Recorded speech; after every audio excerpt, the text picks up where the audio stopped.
All right, welcome. This is the AP Physics Workbook Solutions. Here I have Unit 3, Circular Motions and Gravitation. Here I have Section 3.E, which is maximum speed over the top and the top of a circle, basically. All right, so here's the scenario. A car of mass M passes through a bump in a roadway, and that follows the arc of a circle of radius r as shown. It's right here. All right, so part A. The dots at the right below the picture represents the car at the top of the hill.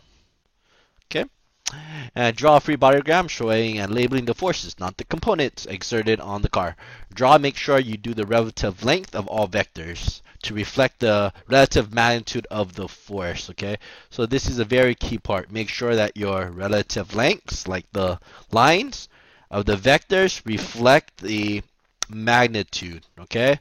So make sure if it's like this, okay, and this is going down at the same time, okay. Here this is equal, so this is net is equal to 0, right? But that's what I mean by the relative lengths. But if here you would say that this is net, the net here would be negative, okay. The net here would be negative because you see how it's going down. Right? That's what it means. Okay? All right. So at top of the hill, what are the forces acting on the cart? First of all, we see that it is the starting with Newton's second law, drive a right here. We're still doing this one. So here, first of all, this is how the force of gravity is. Okay. That's not pretty. That's not pretty either. That's better. Okay, and this is force of gravity. Okay, and then we are going to draw the force normal. Okay,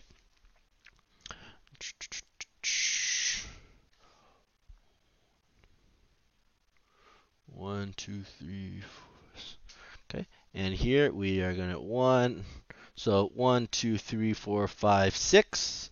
So this is 1, 2, 3, 4, 5, 6. Okay, force normal. All right, so you might have think this is true, right? That the force normal and the force of gravity is the same here. It's not quite. This wouldn't work in this scenario. This means it's perfectly balanced. No. Okay? Here, the force normal is actually smaller than the force gravity. Okay? Oh, sorry. Force gravity. Good? All right. There's an explanation for this when we do the calculation, okay? All right, so here you are now going to start with Newton's second law and deriving an expression for the magnitude. Let's look at it. The magnitude of the speed of the car. So you're solving for v. V is equal to question mark, okay? All right, so here they give you something like this on the worksheet, but if you want to think about this from a first principles point of view, from the equation sheet, you might have seen this. A is equal to summation of F over M. Okay, this is on the equation sheet. All right, here they just rearrange it so it looks like that. Okay, all right. So first of all, we are going to make the substitution that A is equal to V squared over R. Okay, this is the definition of centripetal acceleration. Okay, and the net, so here, summation of all the forces is going to be equal to mv squared over r.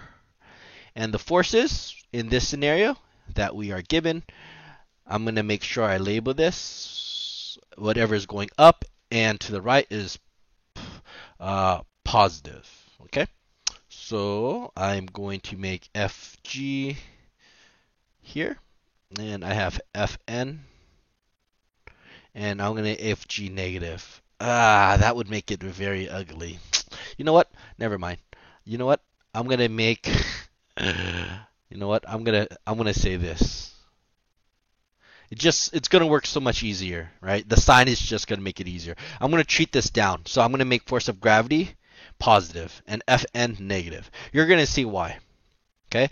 This is going to be equal to mv squared over r. Okay? So because here there are two forces exerting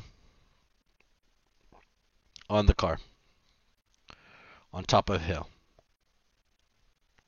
Okay? All right?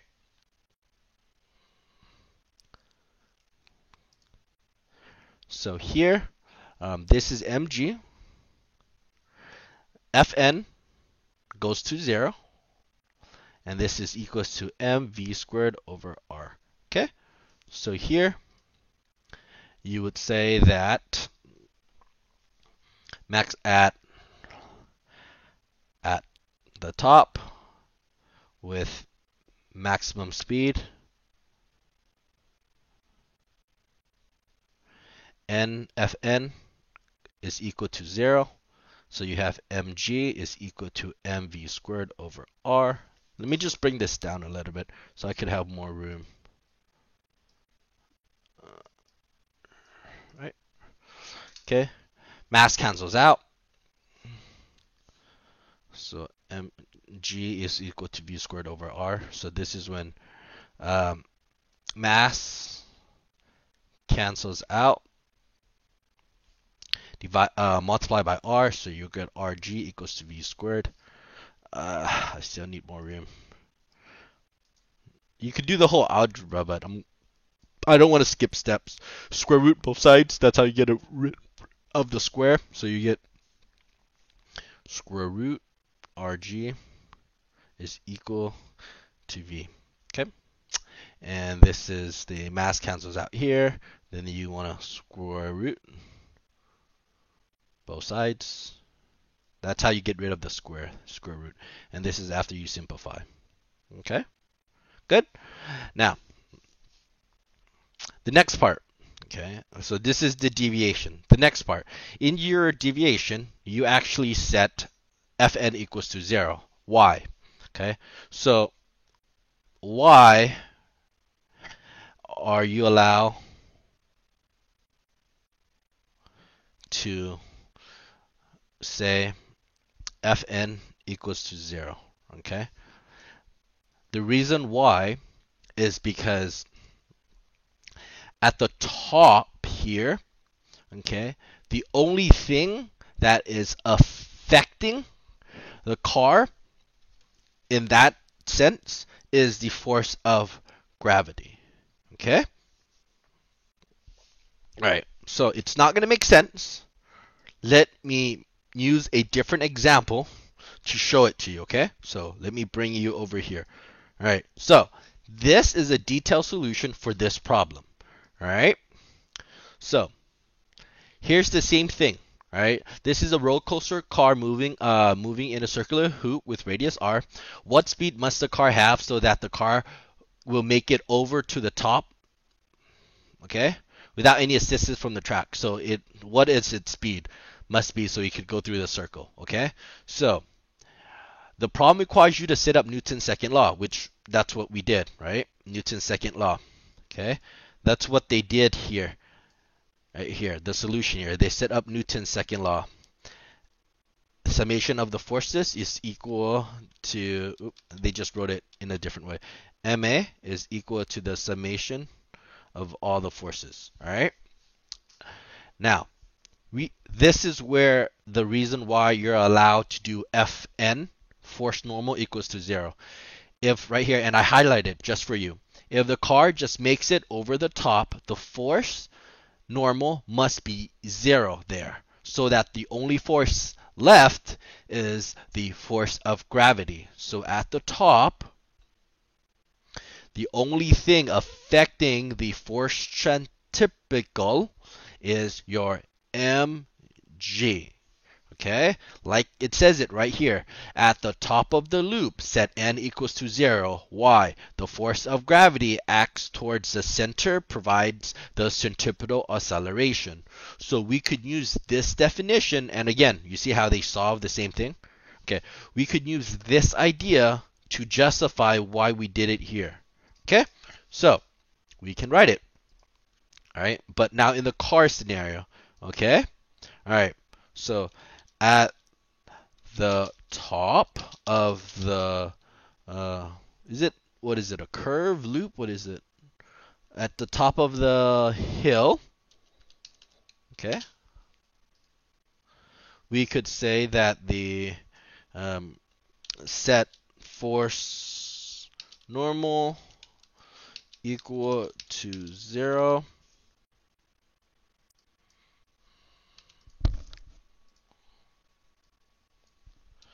The force of gravity acts towards the center and provides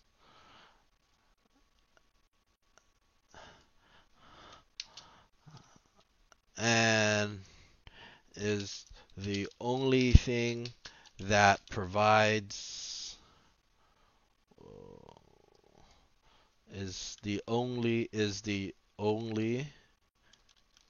whoop, at the top of the hill, set force normal equal to 0. Okay, the force of gravity acts towards the center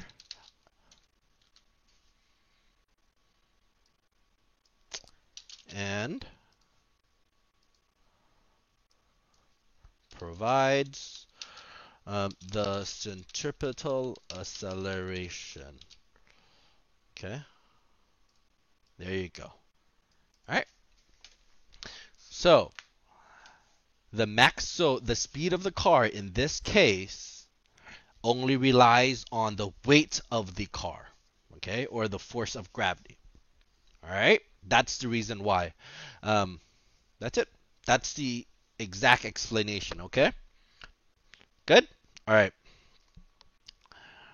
That's the reason why here you're allowed to set force normal equals to 0. And if you look at 3B, no 3C, this is the same thing when it's on a rope, but this is force tension. Force tension will also become 0 here for the same idea, because force of gravity is the only thing acting on that object when it's at the top, right? When it's at its amplitude. Okay? All right, so here, a truck of mass 2m passes over the same bump. Compared to the car, how many times bigger or smaller is the magnitude speed without losing contact with the road? All right, so let's look at this equation, okay? So this, right, because again, these equations are the same, okay? So the velocity is the speed, right? This equation right here, this, right? This equation describes the speed of the car, cart, ball, anything, object, okay? This describes the speed of the car. It requires to make it around the circle. Okay.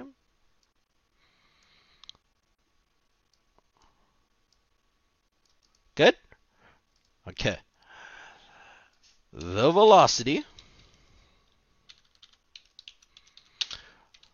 only depends on the radius of the circle, right? Or track, right? Track, hill, circle, track, hill. There's a bunch of other circles. Loop, okay? The velocity only depends on the radius of the circle, track, or hill or hoop. Nothing more. Nothing more. Okay? Alright? Because technically G is a constant, right? G is basically a constant. So if you want to think about this, so if you really want to think about this in function notation, right? Let velocity let velocity be defined in function notation as, let's see, you could even write it like this: f of v, function of v, is equal to the square root of 10 times the radius. All right. And how does that look like mathematically? It looks like this. F of v is equal to the square root 10 times r. Because again, this is g, never changes when we're on Earth. Here's the radius. So the output, right, the speed, okay, around the hoop, okay, to make it over, only depends on the square root of 10 times r, not the mass. Okay? So you would say here that the velocity would be the same for the truck with mass 2m because it undergoes the same radius. Okay, the truck has the same velocity because it undergoes the same radius. Okay, the mass doesn't affect the speed. The maximum speed that that it requires to make it to the top of the hill or hoop or whatever. In this case, it was a car on top of the hill. So this would be hill. Okay, so again, here I'm trying to generalize this to a bigger situation because you're going to see like a car, right? You might see it as a roller coaster. You might see it as an airplane. Same thing. Okay, it only depends on the radius, not the mass. All right, good. All right, that's it. That's all your solutions for 3E.